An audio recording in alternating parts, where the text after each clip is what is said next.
С праздником, с Международным женским днем.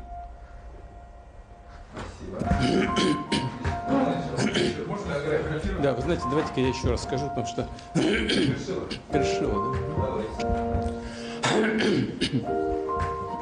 Да, чуть не закашлялся.